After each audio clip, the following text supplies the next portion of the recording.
नूरपुर गांव के पास एक घना जंगल था जहां तरह तरह के जानवर और परिंदे रहते थे। इसी जंगल के किनारे एक छोटी सी झोंपड़ी में एक बेवा औरत रहती थी जिसका नाम सावित्री था। सावित्री की उम्र 25 से 30 साल के दरमियान थी। इसका शौहर 1 साल पहले किसी खौफनाक बीमारी के सबब दुनिया से चल बसा था। सावित्री के पास अब कोई सहारा नहीं था। वो जंगल से लकड़ियाँ इकट्ठी करती, गांव में सिलाई कढ़ाई का काम करके ज़िंदगी गुजार रही थी। वो बहुत खूबसूरत थी मगर इसकी आंखों में गहरा दुख छुपा रहता था। सावित्री कभी किसी की बात का बुरा ना मानती। उसके लिए ज़िंदगी का मतलब अब सिर्फ रोज़मर्रा की ज़रूरियात पूरी करना था। एक दिन जब सावित्री जंगल में लकड़ियाँ इकट्ठी कर रही थी तो करीब के दरख्त से एक बड़ा सा बंदर नीचे उतरा और उसके सामने आकर बैठ गया। सावित्री पहले तो डर गई मगर जब बंदर ने हमला ना किया और सिर्फ चुपचाप देखता रहा तो वो पुरसुकून हो गई। सावित्री ने आहिस्ता से इसकी तरफ देखकर पूछा, तू कौन है, क्या चाहता है और यहाँ किस लिए आया है? इतना कहते ही बंदर ने सर झुका लिया, गोया उसकी बात समझ गया हो। सावित्री हल्की सी मुस्कुराई और फिर अपने काम में लग गई। बंदर वहीं बैठा रहा। जब सावित्री लकड़ियाँ बांधने लगी तो बंदर ने इसकी मदद की। सावित्री हैरान रह गई। उसने बंदर के सर पर प्यार से हाथ फेरा और कहा, तू बड़ा समझदार है। उस दिन के बाद रोज़ वो बंदर सावित्री के पास आने लगा। कभी वो उसके लिए फल लाता, कभी काम में मदद करता, कभी कभी वो उसकी झोंपड़ी के सामने बैठकर शाम तक खेलता रहता। सावित्री की ज़िंदगी में नया रंग भर चुका था। उसके होंठों पर मुस्कुराहट लौट आई थी। इसी तरह वक्त गुजरता गया और सावित्री और बंदर के दरमियान एक अनोखा रिश्ता बन गया। जब भी सावित्री उदास होती, बंदर इसके कंधे पर सर रख कर बैठ जाता। जब भी सावित्री उदास होती, बंदर इसके कंधे पर सर रख कर बैठ जाता। सावित्री अब इसे अपने ख़ानदान का हिस्सा समझने लगी थी। एक रात सावित्री झोंपड़ी के बाहर चांदनी का लुत्फ़ ले रही थी कि उसने देखा बंदर करीब के दरख्त की टाली पर बैठा है। सावित्री ने इसकी तरफ देखकर मुस्कुरा कर पूछा, तू मेरे साथ हमेशा रहेगा ना? बंदर ने छलांग लगाकर इसके पास आकर बैठ गया। सावित्री ने इसे गोद में उठा लिया। अब रात पहली बार सावित्री ने बंदर का हाथ थाम कर सो गई। बंदर रात भर इसके पास बैठा रहा। सावित्री को यकीन हो चला था कि ये बंदर कोई आम जानवर नहीं है, बल्कि इसमें एक पुरानी रूह की सी आत्मिक चमक रही है। एक रात मूसलाधार बारिश हो रही थी। सावित्री झोंपड़ी में बैठी थी। बंदर उसके पास आ गया।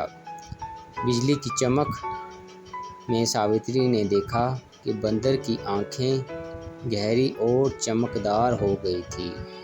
सावित्री ने उसके सर पर हाथ फेरा और पूछा, क्या तू हमेशा मेरे साथ रहेगा? बंदर ने आहिस्ता से सर इसकी गोद में रख दिया। सावित्री की आंखों में आंसू बह निकले। उसे लगा कि इसकी ज़िंदगी का खालीपन पुर हो गया है। इस रात उसने बंदर को अपने सीने से लगा लिया और पहली बार एक अजीब सी आत्मिक महसूस हुई, जैसे वो किसी अपने को बरसों बाद पा गई हो। कुछ अरसे बाद सावित्री को अपने जिस्म में तब्दीली महसूस होने लगी। उसे मतली आने लगी, पेट भारी होने लगा। परेशान होकर वो गांव की दाई के पास गई। दाई ने मुआयना करके कहा, सावित्री तू हामिला है। ये सुनकर सावित्री हैरान रह गई। उसने दाई से कहा, ये कैसे मुमकिन है? मेरा तो कोई शौहर नहीं।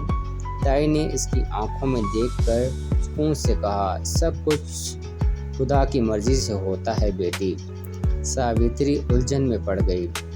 उससे वो रात याद आई जब उसने बंदर को अपने पास लाया था। क्या वाकई बंदर ही उसके हमल का सबब था? ये सोचकर वो डर गई। अब सावित्री हर रोज़ बंदर को देखती, मगर इसके दिल में खौफ और शर्म की लहर दौड़ जाती।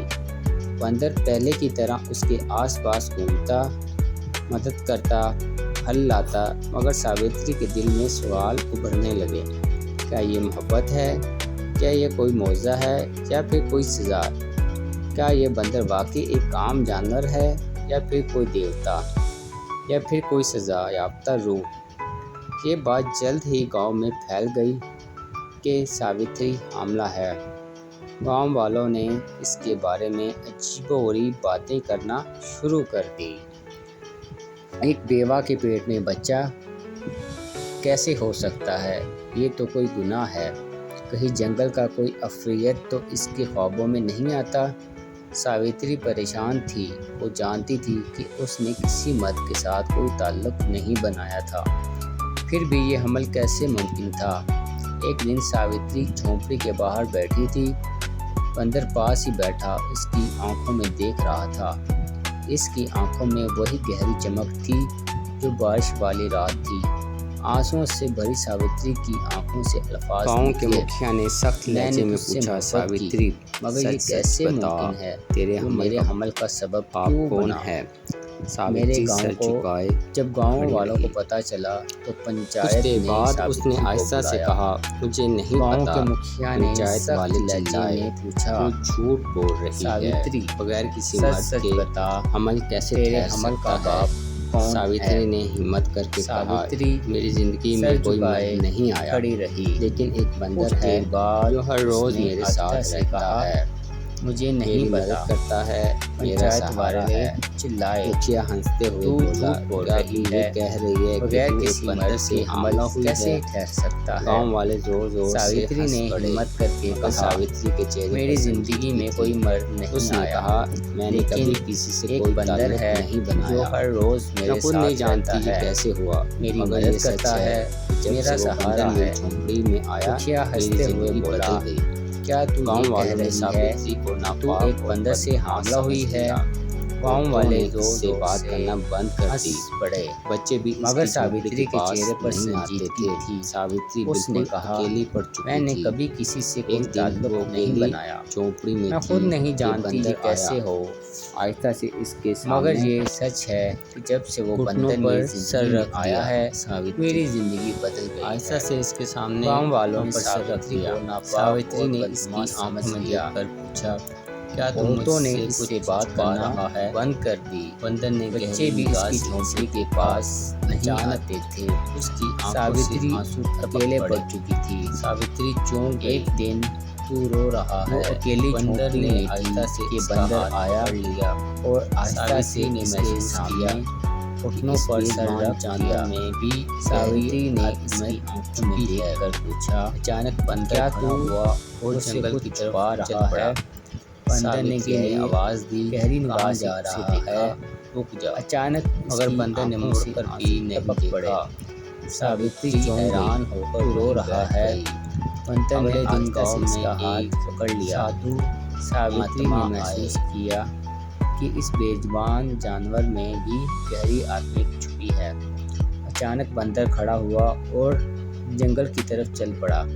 सावित्री ने आवाज़ दी, कहाँ जा रहा है? रुक जा। मगर बंदर ने मुड़कर भी नहीं देखा। सावित्री हैरान होकर वहीं बैठ गई। अगले दिन गांव में साधु महात्मा आए। लोगों ने सावित्री के बारे में बताया। साधु ने सावित्री को बुलाया। उन्होंने इसकी तरफ देखकर कहा, तेरे बच्चे में जो जान पल रही है वो कोई आम बच्चा नहीं है, ये कोई ख़ास रूह का नतीजा है। क्या तुझसे कोई जानवर वाबस्ता है? सावित्री ने सर झुकाकर कहा, हाँ, एक बंदर मेरी ज़िंदगी में आया था। वो मेरी देखभाल करता था, मगर अब वो चला गया है। साधु ने गहरी सांस लेकर कहा, वो कोई आम बंदर नहीं था, बल्कि वो एक आसमानी रूह थी। किसी मंत्र के असर की वजह से उसे बंदर की शक्ल मिल गई थी। जब उसने तेरे साथ सच्चा प्यार महसूस किया तो उसका असर टूट गया। सावित्री हैरत से साधु को देखने लगी। क्या वाकई ये बच्चा आसमानी है? साधु ने संजीदगी से कहा, हाँ, ये बच्चा इंसान और जानवर के प्यार का फल है, मगर इसकी पैदाइश के साथ ही इसे सख्त जद्दोजहद करना होगी। तेरे बच्चे की हिफाजत के लिए तारीकी की ताकतें मुतहर्रिक होंगी। तुझे हर मुमकिन कोशिश करनी होगी। सावित्री ने डरते हुए पूछा, वो बंदर कहाँ गया? साधु ने कहा, आओ, वो अपनी असल शक्ल में लौट चुका है। उसने आसमानी ताकत हासिल कर ली है, मगर जब मुसीबत आएगी वो ज़रूर वापस आएगा। कुछ अरसे बाद सावित्री जंगल में लकड़ियाँ इकट्ठी कर रही थी कि अचानक घने दरख्तों के बीच से एक खौफनाक आवाज़ आई। सावित्री ने देखा, सामने एक बड़ा सा काला सांप फन फैलाए खड़ा था। डरते हुए वो पीछे हटना चाहती थी कि अचानक हवा में हलचल महसूस हुई। सावित्री ने आंखें खोली तो सामने वही बंदर खड़ा था, मगर इस बार इसकी आंखों में तेज चमक थी। काले सांप की तरफ लपका और जोर से दौड़ा। सांप ने फुंकारा। सावित्री कांपती हुई बंदर की तरफ देख रही थी। बंदर ने इसकी आंखों में देखा, इसमें वही आत्मिक झलक रही थी। मगर इससे पहले कि सावित्री कुछ कहती, बंदर फिर जंगल की तरफ भाग गया। सावित्री अब समझ गई थी कि इसका हमल कोई आम बच्चा नहीं था, बल्कि एक आसमानी ताकत की अलामत थी।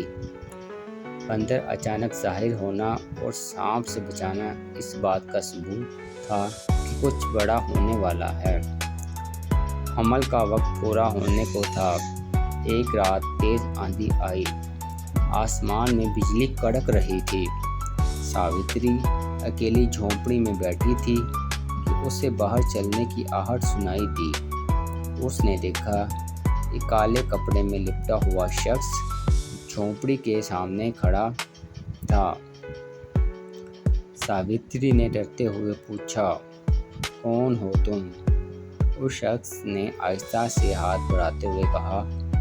इसके हाथ में लंबा त्रिशूल था। उसके चेहरे पर अजीब सी चमक थी, मगर आंखों में बेरहमी झलक रही थी। तूने जो हमल ठहराया वो आम नहीं है, वो ताकत की अलामत है। मैं इसे लेने आया हूँ। सावित्री घबराकर पीछे हट गई। तू कौन है और ऐसा क्यों करना चाहता है? काले शख्स ने कहका लगाया, उससे बचना तेरे लिए नामुमकिन है। वो सावित्री की तरफ बढ़ ही रहा था कि अचानक सावित्री की नज़रों के सामने अंधेरे में चमकती आंखें ज़ाहिर हुई। काले बादल की तरह वो एक बड़ी सी शक्ल नमूदार हुआ। वही बंदर था। वह एक छलांग में सीधा इस काले शख्स कालकिटो के सामने आ खड़ा हुआ। उसकी आंखों में आग जल रही थी। जिस्म से तेज़ रोशनी की तरह किरणें फूट रही थी। कालकिटो ने त्रिशूल उठाया और बंदर की तरफ बढ़ाया, मगर बंदर गश्ता हुआ इस पर छलांग लगा गया। दोनों में खौफनाक जंग छिड़ गई। सावित्री डरती हुई झोंपड़ी के दरवाजे पर खड़ी सब कुछ देख रही थी। बंदर ने अपनी लंबी दुम से कालकिटो के त्रिशूल को मजबूती से पकड़ लिया। कालकिटो गुस्से में पागल हो गया और बंदर पर हमला करने लगा, मगर बंदर चालाकी से हर वार को टालता रहा। फिर अचानक बंदर ने पूरी ताकत से कालकिटो के सीने पर जोरदार वार किया। कालकीटो ज़मीन पर गिर गया, दुख से चिल्लाने लगा। इसी वक्त आसमान में बिजली कड़कने लगी। चारों तरफ आसमानी रोशनी फैल गई। कालकीटो का जिस्म जलने लगा, धुएं में बदलकर आहिस्ता आहिस्ता गायब हो गया। बंदर ने सावित्री की तरफ देखा। इसकी आंखों में गहरी सुकून और प्यार था। डर से कांपती हुई सावित्री ने पूछा, तू कौन है?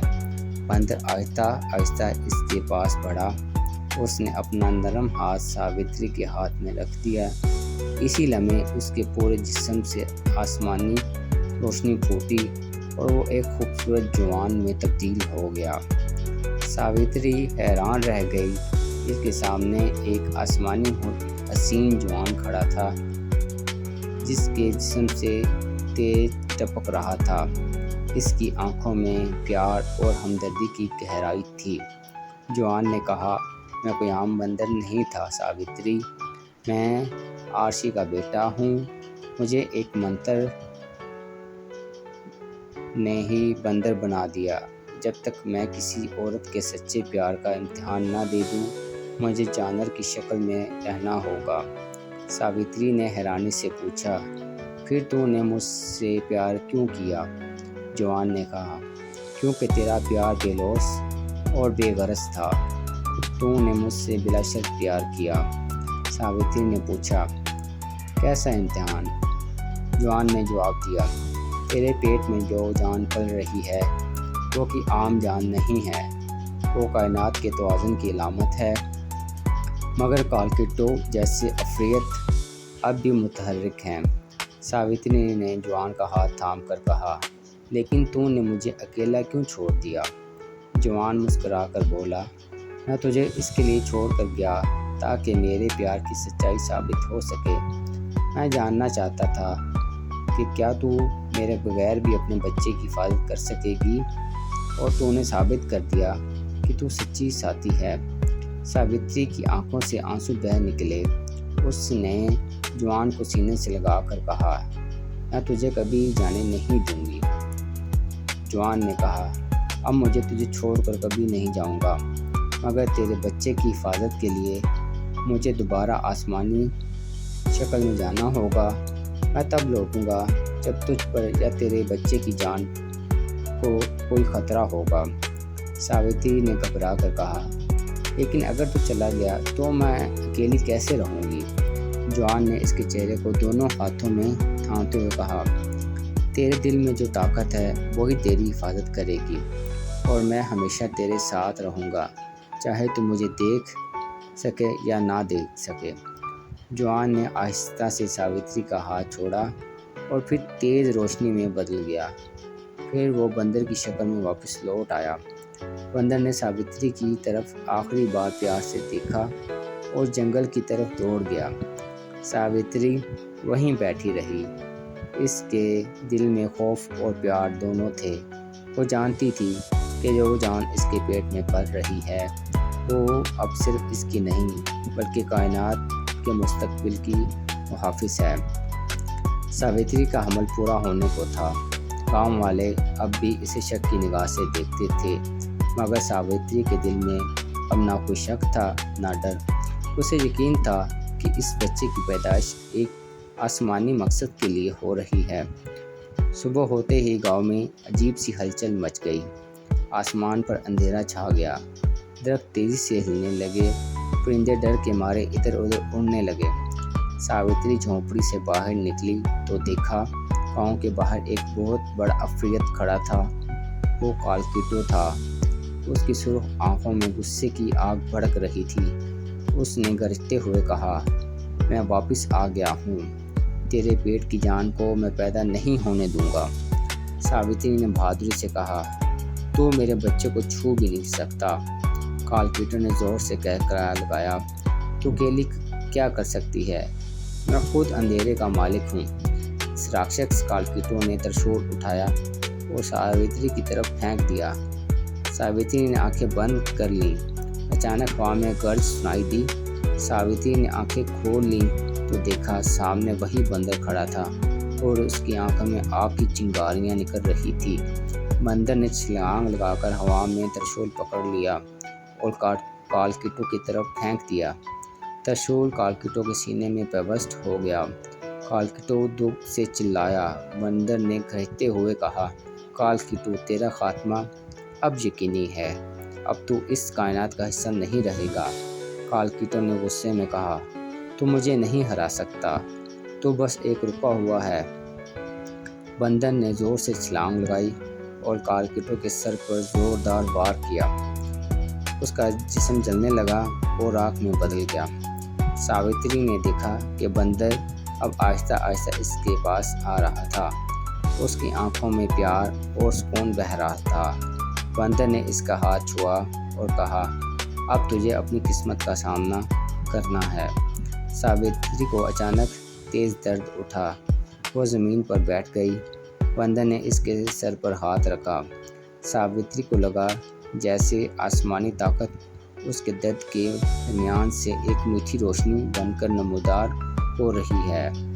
एक बच्चे के रोने की आवाज़ सुनाई दी। सावित्री ने देखा, इसकी गोद में एक आसमानी बच्चा था जिसके जिस्म से सोने जैसी रोशनी निकल रही थी। बंदर ने इस बच्चे को देखा और कहा, यह बच्चा इंसान और देवता के मिलाप की अलामत है। यह मुस्तकबिल में ताकत और सच्चाई की बुनियाद रखेगा। इसकी हिफाजत करना तेरा फ़र्ज़ है। सावित्री ने प्यार से बच्चे को गोद में उठा लिया। बंदर मुस्कुराया, अब मेरा काम पूरा हो चुका। सावित्री ने घबरा कर कहा, अब तुम मुझे छोड़कर मत जाना। बंदर ने कहा, अब मुझे अपनी असली शक्ल में लौटना है, मगर जब तुझे मेरी ज़रूरत होगी मैं ज़रूर आऊँगा। सावित्री ने बच्चे को गोद में कसकर थाम लिया और कहा, मैं जानती हूँ तू मुझे कभी अकेला नहीं छोड़ेगा। बंदर ने प्यार से उसकी तरफ देखा और आहिस्ता आहिस्ता रोशनी में गायब हो गया। सावित्री ने आसमान की तरफ देखा और महसूस किया, अब इसकी ज़िंदगी एक नई सिमत में बढ़ चुकी है। गांव वाले जो पहले सावित्री को बदनुमा समझते थे, अब वो उसे देवी की तरह पूजने लगे। सावित्री ने अपने बेटे की परवरिश प्यार और बहादुरी से की। उसे यकीन था जिस दिन उसके बेटे पर कोई मुसीबत आएगी, वही आसमानी बंदर इसकी मदद को आ जाएगा। बंदर का प्यार अब सावित्री की ज़िंदगी का अटूट हिस्सा बन चुका था। आपको कहानी कैसी लगी? उम्मीद करते हैं कि आज आपको आज की ये कहानी ज़रूर पसंद आई होगी। अगर आपको ये कहानी अच्छी लगी है और आइंदा भी आप इस तरह की मज़ीद इंफॉर्मेटिव और इंटरेस्टिंग कहानियाँ सुनना चाहते हैं तो बराए मेहरबानी हमारे चैनल को ज़रूर सब्सक्राइब कीजिए और बेल आइकन को दबाना मत भूलिए। इस तरह से हमारी हर आने वाली वीडियो का नोटिफिकेशन आपको मौसूल हो जाएगा और आप इस तरह की इंटरेस्टिंग कहानी से लुत्फ़ अंदोज़ हो सकेंगे। आपका इस वीडियो को मुकम्मल देखने का बहुत शुक्रिया। खुश रहें और आबाद रहें और इस तरह की कहानियाँ देखने के लिए हमारे चैनल को ज़रूर सब्सक्राइब कीजिए और इस वीडियो को आगे शेयर भी कीजिए